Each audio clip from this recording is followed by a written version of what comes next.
សេចក្តីរាយការណ៍របស់សារព័ត៌មានប៉ាគីស្ថាន Observer Pakistan បានចុះផ្សាយកាលពីថ្ងៃទី18ឧសភាបានដឹងថាយន្តហោះដឹកជញ្ជូនយោធាសហរដ្ឋអាមេរិកជាច្រើនគ្រឿងបានដឹកគ្រាប់ទៅស្តុកទុកនៅលើទឹកដីនៃប្រទេសអ៊ីស្រាអែលរយៈពេលប្រមាណថ្ងៃមកនេះនៅខណៈដែលស្ថានភាពតានតឹងខ្លាំងរវាងសហរដ្ឋអាមេរិកនិងអ៊ីស្រាអែលផ្ទុះឡើងវិញដែលពេលនេះលោកដូណាល់ត្រាំកំពុងតែកំណត់ពេលវេលាដើម្បីបើកប្រតិបត្តិការវាយប្រហារលើកទី2រួមដៃជាមួយអ៊ីស្រាអែលវាយប្រហារប្រទេសអ៊ីរ៉ង់យោងតាមការចុះផ្សាយដល់គេហទំព័រ Observer Pakistan ឲ្យដឹងថាការទៅដល់យន្តហោះដឹកគ្រាប់របស់សហរដ្ឋអាមេរិកនោះប្រភេទយន្តហោះខ្នាតធំបំផុតរបស់សហរដ្ឋអាមេរិក C-17 C-130 ជាច្រើនគ្រឿងបានដឹកគ្រាប់រាប់សិបតោនទៅស្តុកទុកនៅលើទឹកដីនៃប្រទេសអ៊ីស្រាអែលក្នុងនោះមានគ្រាប់មីស៊ីលដែលត្រូវគេមើលឃើញថាវាជាការត្រៀមដើម្បីប្រតិបត្តិការរលកទី2វាយប្រហារទៅលើប្រទេសអ៊ីរ៉ង់សេចក្តីរាយការណ៍បានឲ្យដឹងថាការដឹកជញ្ជូនភស្តុភារយោធាជាពិសេសគឺគ្រាប់បែកនិងគ្រាប់មីស៊ីលទៅស្តុកទុកនៅលើប្រទេសអ៊ីស្រាអែលនេះក្នុងស្ថានភាពដែលលោកដូណាល់ត្រាំព្រមានថាលោកអស់ភាពអត់ធ្មត់ជាមួយនឹងអ៊ីរ៉ង់ហើយនៅពីនេះហើយលក្ខខណ្ឌរបស់អាមេរិកដែលដាក់ទៅលើអ៊ីរ៉ង់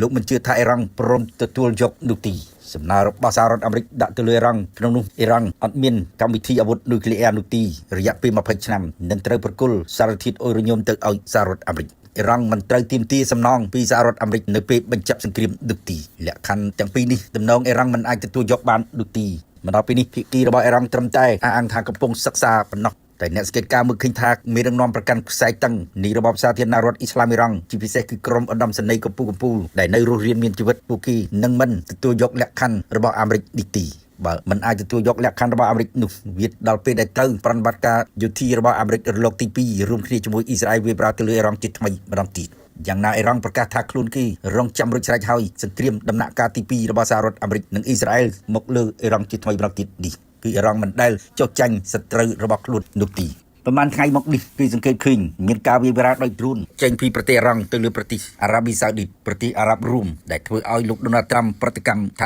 ការដែលអ៊ីរ៉ង់បើកការវាយប្រហារទៅលើប្រទេសនៅតំបន់មជ្ឈិមបូព៌ាកំពុងតែធ្វើឲ្យសហរដ្ឋអាមេរិកត្រៀមលក្ខណៈជាស្រេចត្រូវបើកការវាយប្រហារទៅលើអ៊ីរ៉ង់ដោយជាពំរុញនោះទីបន្ថែមលើនេះប្រទេសអារ៉ាប់រួមប្រកាសថាពេលវេលានេះវាដល់ពេលដែលប្រទេសអារ៉ាប់មួយនេះត្រូវបើកការវាយប្រហារទៅលើអ៊ីរ៉ង់វិញបើអ៊ីរ៉ង់នៅតែបន្តបាញ់ប្រហារទៅលើប្រទេសតំបន់មជ្ឈិមបូព៌ារាប់ទាំងអារ៉ាប់រួមផងដែរនេះមានរងនាំអារ៉ាប់រួមក៏ដូចជារដ្ឋមន្ត្រីការបរទេសអារ៉ាប់រួមបានប្រកាសជាសាធារណៈថាការឈឺចាប់វាត្រូវតែមានព្រំដែនកំណត់គឺមិនទុកឲ្យការឈឺចាប់អស់បន្លាយទៀតនោះទេដោយពំរានទៅអ៊ីរ៉ង់ថាមិនត្រូវប្រើប្រាស់កំហឹងសងសឹកវាយប្រហារពីណាពីណីនោះទេគេសង្កេតឃើញប្រទេសអារ៉ាប់រួមចេញមុខជាងគេក្នុងការគម្រាមបើកប្រតិបត្តិការយោធាវាយប្រហារទៅលើអ៊ីរ៉ង់ប្រទេសនេះរយៈពេលចុងក្រោយនេះរងការវាយប្រហារដោយអ៊ីរ៉ង់បាញ់ទៅលើទីតាំងរោងចក្រចម្រាញ់ប្រេងរបស់ប្រទេសនេះបាញ់ទៅលើកប៉ាល់ដឹកប្រេងរបស់ប្រទេសនេះផងដែរអ៊ីរ៉ង់អះអាងថាខ្លួនគេដែលបើកការវាយប្រហារទៅលើប្រទេសអារ៉ាប់រួមឬប្រទេសអារ៉ាប៊ីសាអូឌីតព្រោះតែប្រទេសនេះបានសម្របសម្រួលយុទ្ធនាការសង្គ្រាមរបស់សហរដ្ឋអាមេរិកនិងអ៊ីស្រាអែលវាយប្រហារទៅលើប្រទេសអ៊ីរ៉ង់មិនតែប៉ុណ្ណោះប្រទេសទាំងពីរនេះបានបើកការបាញ់ដោយមីស៊ីលទៅលើអ៊ីរ៉ង់ទៀតផង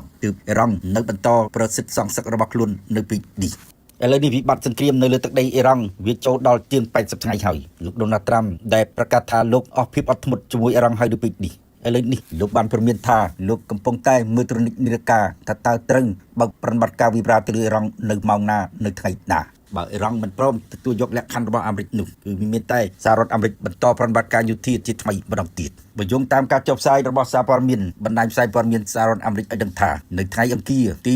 19ឧសភាម៉ោងនៅសហរដ្ឋអាមេរិកលោកដូណាល់ត្រាំនឹងបើកកិច្ចប្រជុំនៅក្នុងបន្ទប់ស្ថានភាពសង្គ្រាមនៅសេតវិមានជាមួយនឹងក្រុមទីប្រឹក្សារបស់លោកនៅក្នុងកិច្ចប្រជុំនោះហើយដែរគេជឿជាក់ថាទីប្រឹក្សាសន្តិសុខជាតិរបស់លោកនឹងផ្ដល់យោបល់អំពីយុទ្ធសាស្ត្រនៃការវាយលុកទៅលើប្រទេសអ៊ីរ៉ង់ជាថ្មីម្ដងទៀតប្រាប់ទៅលោកដូណាល់ត្រាំមានតែលោកដូណាល់ត្រាំទេដែលចេញប័ណ្ណបញ្ជាឲ្យបើកប្រតិបត្តិការជាថ្មីម្ដងទៀតនេះនៅក្នុងសាររបស់លោកដែលត្រូវគេមើលឃើញនៅលើបណ្ដាញសង្គម Truth Social លោកដូណាល់ត្រាំបានសរសេរថាអ៊ីរ៉ង់នៅពេលនេះត្រូវដឹងថាពេលវេលាកំពុងតែដើរទៅមុខហើយការធ្វើសកម្មភាពយោធាយ៉ាងលឿនរហ័សរបស់សហរដ្ឋអាមេរិកក៏កំពុងរៀបចំផងដែរបើពុំនោះទីអាមេរិកនឹងមិនទុកឲ្យសេសសល់សម្រាប់អ៊ីរ៉ង់ទៀតនោះទីក្នុងស្ថានភាពដែលបារម្ភពីសង្គ្រាមអាចផ្ទុះឡើងជាថ្មីម្ដងទៀតនៃរលកសង្គ្រាមរួមដៃគ្នាសហរដ្ឋអាមេរិកនិងអ៊ីស្រាអែលវាយប្រហារទៅលើប្រទេសអ៊ីរ៉ង់នេះហើយកន្លងមកអ៊ីរ៉ង់តែងតែបើកការវាយប្រហារសងសឹកទៅលើប្រទេសនៅតំបន់ឈឹងសមុទ្រពាក់ដែលក្នុងនោះមានទាំងប្រទេសអារ៉ាប៊ីសាអូឌីតផងដែរ ឥឡូវនេះសេចក្តីរាយការណ៍មួយពីទីភ្នាក់ងារសារព័ត៌មាន AP ចុះផ្សាយថារដ្ឋាភិបាលនៃប្រទេសប៉ាគីស្ថានសម្រេចបញ្ជូនកងទ័ពចំនួន 8000 នាក់កងយន្តហោះចម្បាំងមួយកងអនុសេនាធំរាប់ទាំងប្រព័ន្ធខែលការពារដែនអាកាសផងដែរទៅដាក់ពង្រាយនៅលើទឹកដីប្រទេសអារ៉ាប់សាអូឌីនៅក្រមកិច្ចព្រមព្រៀងការពារជាតិរវាងប្រទេសទាំងពីរយោងតាមប្រភពពីមន្ត្រីសន្តិសុខឲ្យដឹងថារដ្ឋាភិបាលប៉ាគីស្ថានសម្រេចដាក់ពង្រាយកងកម្លាំងទ្រង់ទ្រាយធំរបស់ខ្លួននៅតំបន់មជ្ឈមបូព៌ាជាពិសេសនៅលើទឹកដីប្រទេសអារ៉ាប់សាអូឌីនេះមិនមែនប៉ាគីស្ថានត្រៀមប្រយុទ្ធដើម្បីប្រឆាំងនឹងអ៊ីរ៉ង់នោះទេព្រោះប៉ាគីស្ថាននិងអ៊ីរ៉ង់ក៏មានសម្ព័ន្ធភាពយោធាជាមួយគ្នាផងដែរប៉ុន្តែអ្នកសង្កេតការណ៍មកឃើញថាការដែលប៉ាគីស្ថានបញ្ជូនកងទ័ពនិងប្រព័ន្ធខែលការពារដាក់ពង្រាយនៅប្រទេសអារ៉ាប់សាអូឌីនេះក៏ដើម្បីប្រាប់ទៅអ៊ីរ៉ង់ថាអ៊ីរ៉ង់មិនគួរវាយប្រហារទៅលើប្រទេសសម្ព័ន្ធភាពរបស់ប៉ាគីស្ថាននេះទេតែយ៉ាងណាប្រទេសអារ៉ាប់សាអូឌីក៏មានមូលដ្ឋានទ័ពអាមេរិកស្ថិតនៅផងដែរប៉ុន្តែប្រព័ន្ធខែលការពារដែលប៉ាគីស្ថានទៅដាក់ពង្រាយនៅលើទឹកដីប្រទេសអារ៉ាប់សាអូឌីនេះជាអាវុធផលិតនៅប្រទេសចិនមិនតែប៉ុណ្ណោះប៉ាគីស្ថានរៀបចំយន្តហោះចម្បាំងទៅដាក់ពង្រាយនៅលើទឹកដីប្រទេសអារ៉ាប់សាអូឌីផងដែរនេះគឺភាគច្រើនយន្តហោះផលិតនៅប្រទេសចិនគឺ JF-17រដ្ឋមន្ត្រីក្រសួងការពារជាតិនៃប្រទេសប៉ាគីស្ថានលោកហារ៉ាជាអាស៊ីហ្វធ្លាប់បាននិយាយឲ្យថាកិច្ចព្រមព្រៀងការពារជាតិជាមួយនឹងប្រទេសអារ៉ាប់សាអូឌីនេះព្រោះអារ៉ាប់សាអូឌីពុំមានក្បាលគ្រាប់នុយក្លេអ៊ែរនោះទេប៉ុន្តែសម្រាប់ប៉ាគីស្ថានមានក្បាលគ្រាប់នុយក្លេអ៊ែរដូច្នេះអារ៉ាប់សាអូឌីស្ថិតនៅក្រោមឆ័ត្រការពារអាវុធនុយក្លេអ៊ែររបស់ប៉ាគីស្ថានផងដែរយ៉ាងណាមិនទាន់ឃើញមានប្រតិកម្មពីប្រទេសអ៊ីស្រាអែលឬសហរដ្ឋអាមេរិកនោះទេ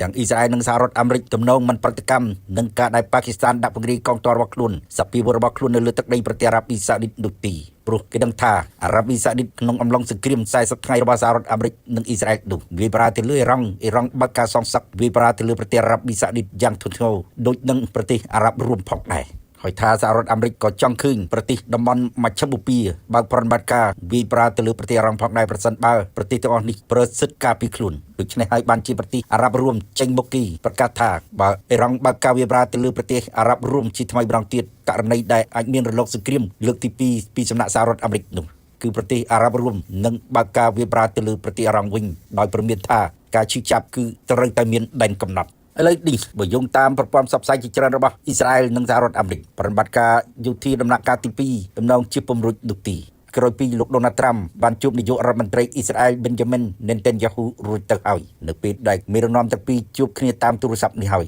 ដែលនាំឲ្យលោកដូណាល់ត្រាំសម្រេចថានឹងកោះប្រជុំក្រុមទីប្រឹក្សាសន្តិសុខជាតិរបស់លោកនៅបន្ទប់ស្ថានភាពសង្គ្រាមនៅថ្ងៃអង្គារទី